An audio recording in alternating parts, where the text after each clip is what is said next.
With Season 4 fast approaching, I want to challenge myself to get all 7 healing specs to 3000 IO before time runs out. This becomes more difficult because we actually have no idea when Season 4 is going to drop. However, we do know it'll come after the War Within Alpha and sometime during the spring, and we do know that spring starts on March 19th. So that gives us a little under 2 months to get the job done. Now, this might seem like a lot of time, but when you take into account that we're going to have to get high IO scores on Tyrannical and Fortified weeks on 7 characters, you start to see the challenge. Well, luckily we're not starting at ground zero, so let me show you the team. Luckily, I do have a main and it is Mistweaver, so we are starting off with one already checked off. Boom, Mistweaver out of the way. Next up is our Druid, Natra from Bleeding Hollow, that is sitting at 449 item level, but only 1200 Raider IO. So yes, I have run a weekly key on some of these characters, some weeks whenever I remember to. Next up is our Priest, which we're gonna have to get 2 completely separate 3K ratings on. Aranza from Bleeding Hollow, sitting at 462 item level with 1075 discipline score and 1018 holy score. But luckily, once we get one all the way through, the other one should be easier because it will be totally geared. Next up is our Paladin, Trazan of Bleeding Hollow, sitting at 451 item level with only 662 healer score. Might as well be starting at ground zero.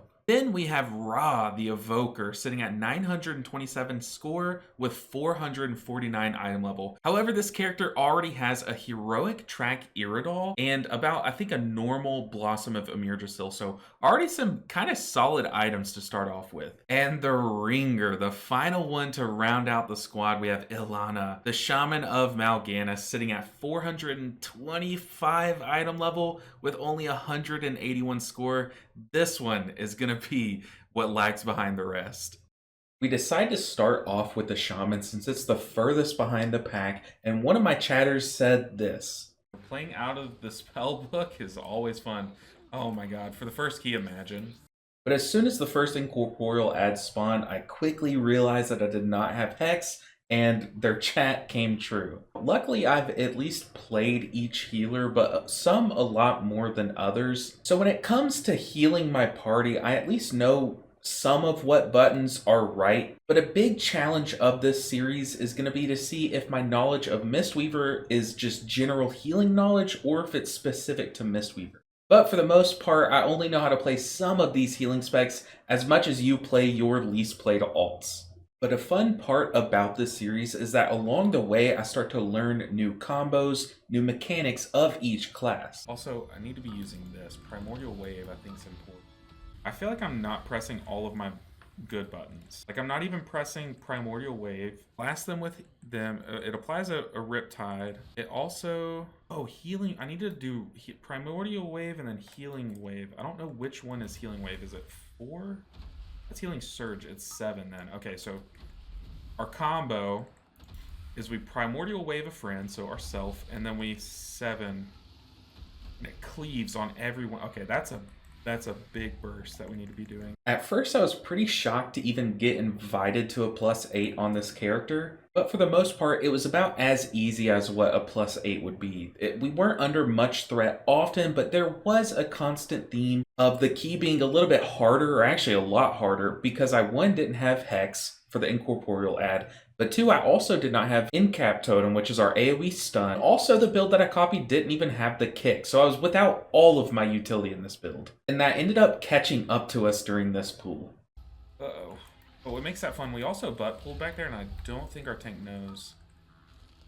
Oof. I'm dead. Dang. As you guys watch this classic new butt pool wipe that we have, I want to talk about our weekly objectives. So our objective this week is not to get as much IO as possible. It's a little too early for that.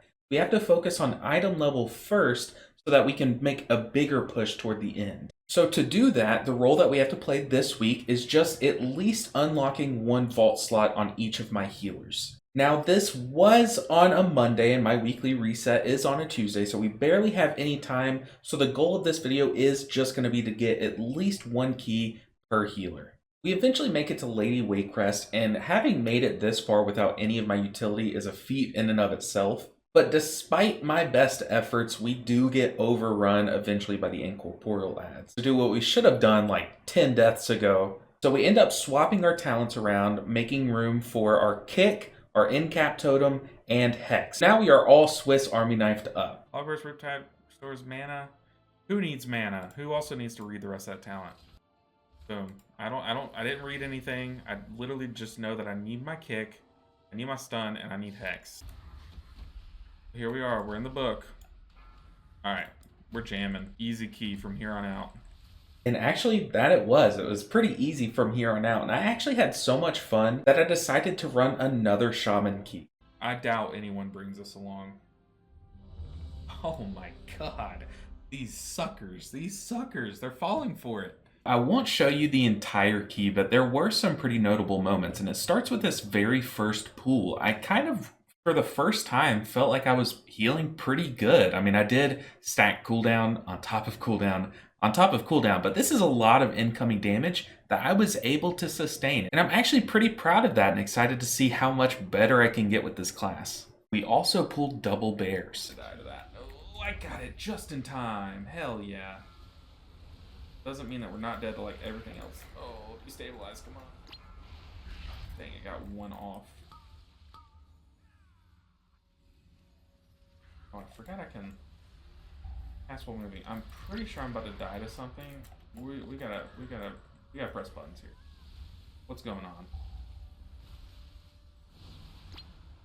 We're dead to the abomination. Don't hit me. Don't hit me. Yeah, that's right. You can't get over the tree, can you? Oh boy.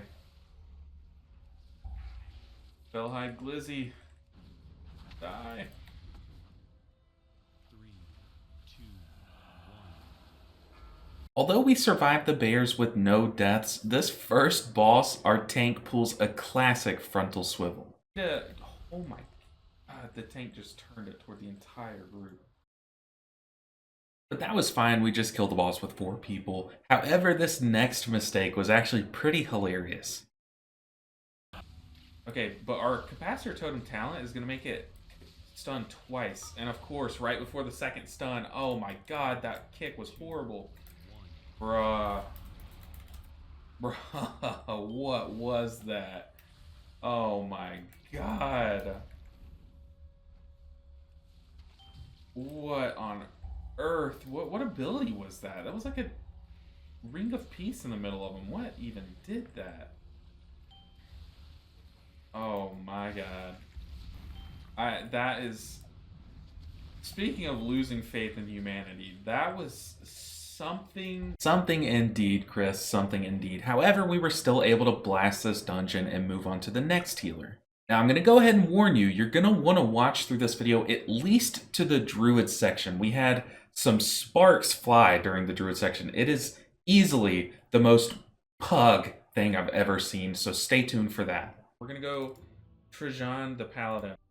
Throne of the Tides sounds miserable. Let's jump right in. As we come up on this first Lust pack of the group, I do want to say that I am more recently practiced on the Paladin. You guys know I made some Zero to Hero videos on Paladin a couple seasons back, so all in all, this key was not too difficult. However, as we try out different dungeons, Throne of the Tides being a great example, I did start to think about how I'm going to deal with certain mechanics on each of the classes. I think I'm going to need to save Daybreak for... Daybreak's probably going to be, oh god, Crushing Depths. I'm going to have to learn how to heal Crushing Depths on every healer. Paladin is so fun. Like, I hate to admit it. Crushing Depths, who's that on? Okay, whatever my player profile is, I feel like best roll because it does not tell me who it's going on. We were briefly challenged though when our tank chain pulled 2 pretty okay packs together, but then forgot about the pat, and so we had this giant pool right in the middle of the dungeon. Uh-oh. We're gonna pop a defensive, didn't get that guy in time. I popped like 4 cooldowns though. We're also gonna Aura Mastery, just pop 5 cooldowns, why not? You know what? Daybreak, 6 cooldowns. Do the full combo, the full wombo. I feel like we all would have died had I not popped at least 3 of my 6 cooldowns. But just to be safe, I did what any good player would do and popped literally everything in my kit. Hand of Freedom should work, yeah. Hate to see that. We have a B res, don't we? We do. Not there. Honestly, he's smart not to take the B res because we're killing the boss here no matter what. Like, kind of a waste. Yeah, like I said, there weren't many challenges in this dungeon because honestly, we are kind of overgeared. If our shaman can do a key this level, our paladin definitely can. But I'll show you some clips from the gauntlet. Done the Gill Goblin. Oh no, people. Stop DPS, don't AoE. What are you doing? Well, the hunter though. Lord, yeah, please. Man, I have Aura Master. They're not even caring. They're just, yeah, we're Aura Mastering this. What abilities do we have? 19 stacks. Okay. Cool. I don't know. I think I'm using, like, I just used that button well. Divine Shield? That's my, like, immunity, right? I think I just used my immunity correctly. Like, the first time ever on this character.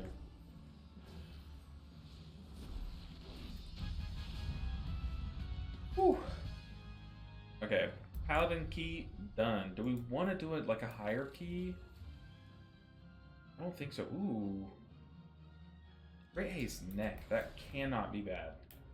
Now, Druid is up next, and as I said earlier, this is easily the most spicy section of the video. We get the full-on pug experience, low key level pug experience, where you have bad players that think they know what they're doing but have no idea what they're doing. So prepare yourselves, because it starts here in this Everbloom key. Now, I was excited to do Everbloom because I found it a little bit easier.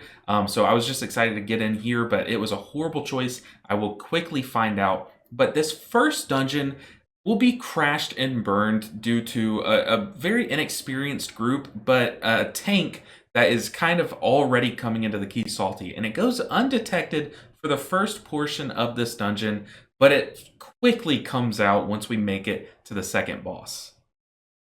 Void? We're gonna heal this Void. Toxic Bloom got off. You'll love that one. 3, 2, 1.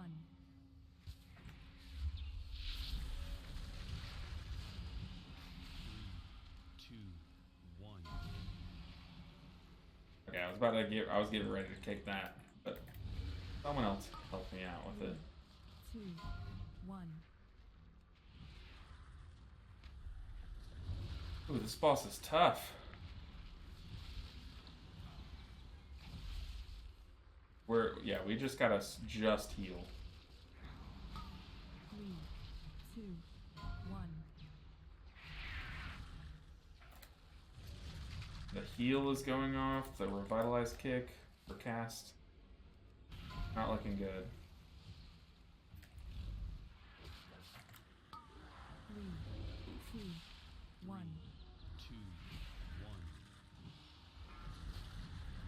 We gotta live. Someone else has gotta help me with the affix right here, though. Oak. No, I kicked the affix. Oh no, I thought I had it targeted. My mistake ended up being the nail in the coffin, I do admit. However, you probably did see the problem. There was a lot of unintended damage, a lot of avoidable damage coming in, but most of it was caused by either the Demon Hunter DPS player. He was dropping his green puddle right underneath the boss. And then on top of that, we did not coordinate kicks at all because this is a low level key, a low pug key. So kicks were just not happening. Casts were going off. Once again, partly due to me. I could have kicked a lot of those casts, but having to deal with so much of the incoming unnecessary damage was kind of distracting me from that, although that is an excuse. But nonetheless, we try again.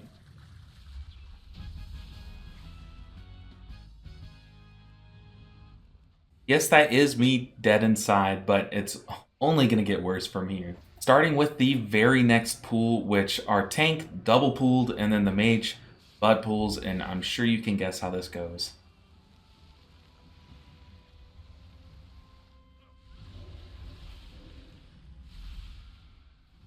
Something cool. I think the Frost Lord pool.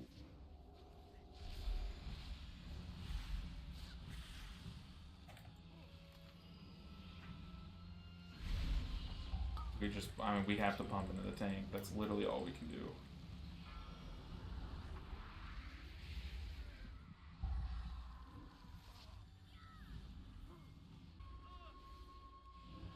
It's brutal, dude. I am casting my little heart out. I don't know which one to kick. Fair form doesn't work. Dang. Which inevitably leads to... So we went back to the drawing boards trying to think of what is the easiest key and quickest key to do, and I came upon Atal'Dazar. This is known as being the easiest dungeon in coordinated group, so it's gotta be an easy dungeon to pug, right? Right, please tell me that's right. Well, no, not at all. And it all starts with this first attempt, yes, first Atal'Dazar attempt, where our tank initially was making some weird chain pulls, so it kind of tipped me off that he would not know how to do the totem boss. I have a feeling the tank's not going to know how to pull this boss.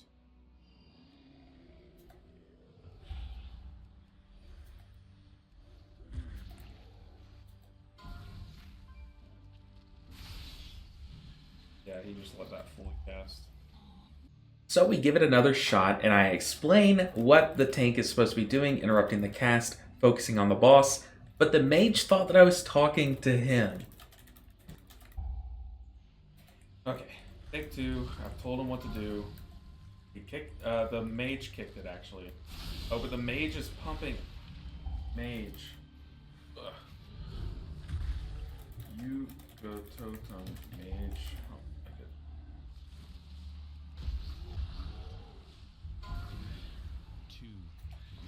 Oh my god. Bruh. Yeah, people are leaving. This group is just, yeah. Well, you know the saying, the third time's the charm, so we get right back up on that horse and head right back to Atal'Dazar. This is bound to be a successful, very non-toxic key, right? Come on, please. Just to give you some context for what's to come, I hibernated an incorporeal affix every single time that one spawned, even though we had a lot easier CCs in the group. And look, I'll stay humble here, I cranked healing during this key. The entire key, I kept people from dying left and right. They were taking so much avoidable damage, but I was just a good healer in this key. Oh. Damn. But the totem boss strikes again. As a healer, there's really not much that we can do to control the death of the totems. But yeah, as you see, the DPS don't kill them evenly, so they respawn and start the fight over again. Bad.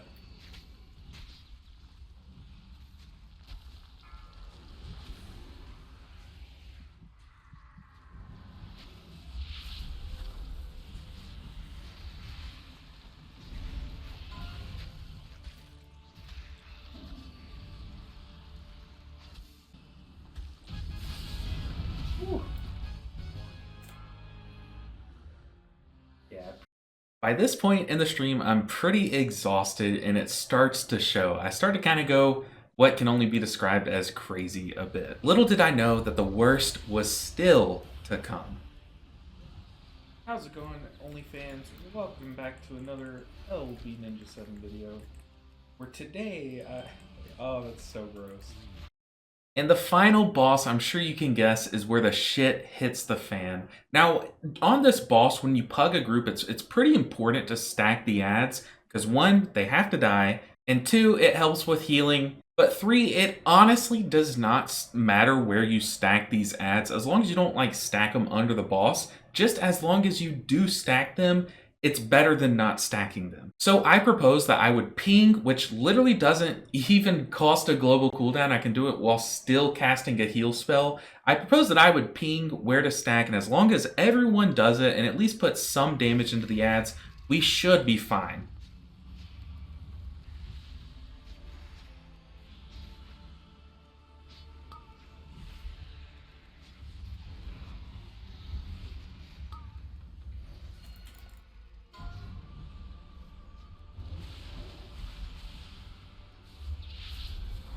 Mage, you gotta pay attention. Spiders are coming, though. Come on now. 2, 1.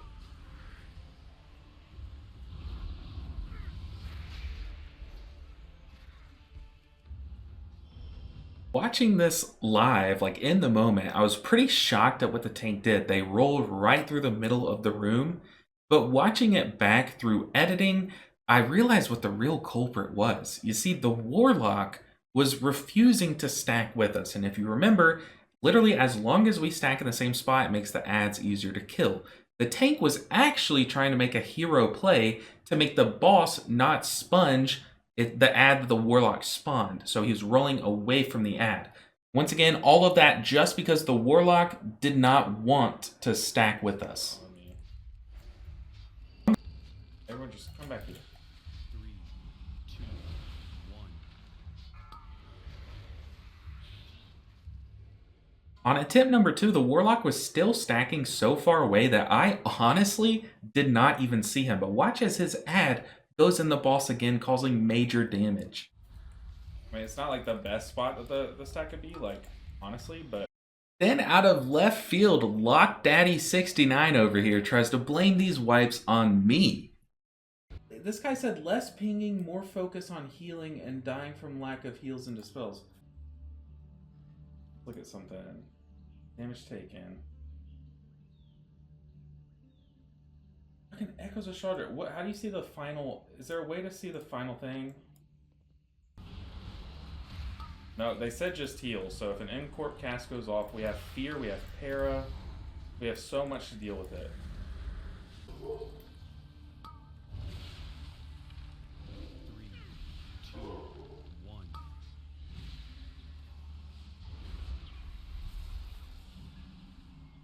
I don't know where the warrior is.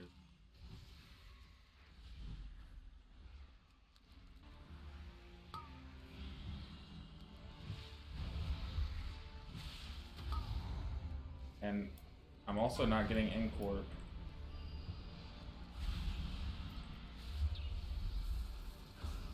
I literally just healed. How did I do that much? Oh, that's damage taken. It's under healing entire instance. Oh my god. Bruh. Yeah, this guy really just dropped what he thought was just a definitive bomb and then dipped from the key after absolutely tanking it. So I just have to ask, is this you? Like, look at all of those horrible drops, and look in the top middle. Right underneath that bad drop is when the ad makes it in, because it's obviously it's not going to die. Look at all those bad drops. Look at him getting eaten by the pursuit because he didn't know where to run. Look in the bottom left, the slow storytelling of him walking straight into a spider and then blaming it on healing. And then check out the damage taken meter with the healing done. That was the big issue right underneath it. Is this you? If you know this guy, call him out, because what? What? Anyways, moving on. Ooh, okay, Druid done. That took forever. That literally took up half of the stream at least. We got he's dead. Now we got a shot, an evoker and a priest key. And we got a ring to a haste verse ring. Or it feels like we do. I'm sure I'm wrong.